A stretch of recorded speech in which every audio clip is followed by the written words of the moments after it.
Hi అండి, అందరికీ నమస్తే. ఈరోజు నవతర ట్రాన్స్పోర్ట్ దగ్గరికి 6 కోళ్ళ మెటీరియల్ అనేది తీసుకెళ్ళానండి.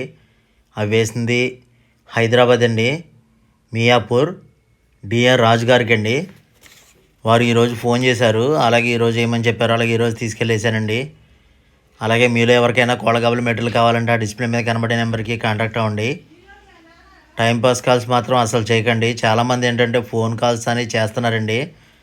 మాకు గాబులు కావాలని ఫోన్ చేస్తున్నారు. గాబులు మాత్రం కుదరదని నేను ప్రతి వీడియోలో చెప్పినా కానీ గాబులు కావాలని ఫోన్ చేస్తున్నారండి. గాబుల గురించి అయితే ఈ లోకల్లో అయితే నేను గాబులు చేసిస్తానండి. మాది ఏలూరు దగ్గర మొండూరు అండి.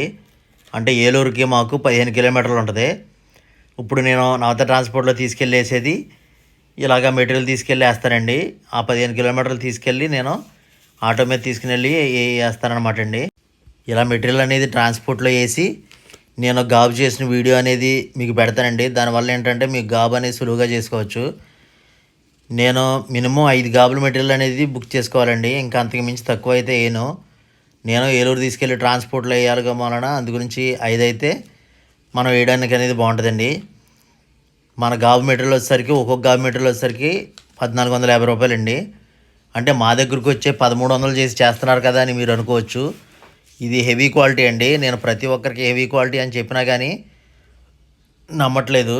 అది మీరు మీ దగ్గరకు వచ్చిన తర్వాత డైరెక్ట్గా చూస్తేనే మీకు దీని గురించి అనేది అర్థమైద్దండి. మళ్ళీ అంతేకాకుండా నేను ఇక్కడి నుంచి ఏలూరు తీసుకెళ్ళి ట్రాన్స్పోర్ట్లో వేయాలండి. దానివల్ల కొంచెం రేట్ అనేది పెరిగిద్ది. అదే మీరు డైరెక్ట్గా నా దగ్గరకు వచ్చి తీసుకుంటే నేను 1200 చేసి ఇస్తానండి మెటీరియల్. అలాగే మన గాబుల మెటీరియల్ బుక్ చేసుకున్న వాళ్ళందరికీ చాలా చాలా థ్యాంక్స్ అండి. నా మీద నమ్మకంతో నాకు ఫోన్పే చేసి మెటీరియల్ అనేది బుక్ చేసుకుంటున్నారు. మరి అంతేకాకుండా ఈ మధ్యకాలంలో కోళ్ళకి సడన్గా నోటమ్మట బ్లడ్ అనేది వచ్చి చనిపోతున్నాయి అంటండి. నేను కొన్ని వీడియోస్లో అనేది చూశాను. అలాంటివి అనేది మనం వచ్చిన తర్వాత మనం ఏం చేయలేమండి.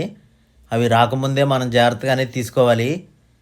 అవి నాకు తెలిసినంత మట్టుకి అవి కొన్ని వ్యాధులు అనేది రాకుండా ఉండాలంటే ఆవు పేడ అనేది తీసుకుని బకెట్లో 2 గంటలు అనేది నానబెట్టి మనం కోళ్ళు తిరిగే చోట్ల మొత్తం కూడా చిక్కగా కళ్ళాప అనేది జల్లేస్తే నాకు తెలిసి మనం కొంతవరకు అనేది కంట్రోల్ చేయొచ్చు అని అనుకుంటున్నానండి. అలాగే నేను అనేది ట్రై చేశాను.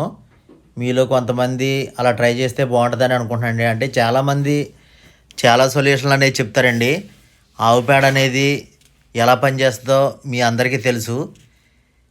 ఇలాంటివని కొన్ని చిన్న చిన్నవి అనేది చేస్తూ ఉంటే ఆ తెగుళ్ళు అనేది మనం కొంతవరకు అనేది అరికట్టవచ్చండి. మెయిన్గా తెగుళ్ళు అనేది కోళ్ళకు వచ్చిన తర్వాతే ఇంకా వేరే జంతువులకు అనేది వస్తుంది. ఎక్కువగా తెగుళ్ళు అనేది ఈ కోళ్ళకు అనేది వస్తుంది. అలాగే కోళ్ళగాముల మెటీరియల్ అనేది ఈ విధంగా అనేది ప్యాక్ చేసి ఇలా ఆటో మీద తీసుకుని వెళ్ళి వేయాలండి. మళ్ళీ వేసిన తర్వాత నేను వారికి ఎలా స్ట్రిప్ అనేది పెట్టాను. ఇప్పుడు రీసెంట్గా 5 అడుగులు ఎత్తు 6.5 బాక్స్ టైప్ అనేది ఆర్డర్ వచ్చిందండి. అది అనేది చేస్తున్నాను. ఒక ఫ్రేమ్కి మాత్రం ఈ విధంగా మెస్ అనేది వెల్డింగ్ అనేది పెట్టేశానండి. ఈ వీడియో మీకు నచ్చింది అనుకుంటున్నానండి. థ్యాంక్స్ ఫర్ వాచింగ్ అండి. Please subscribe.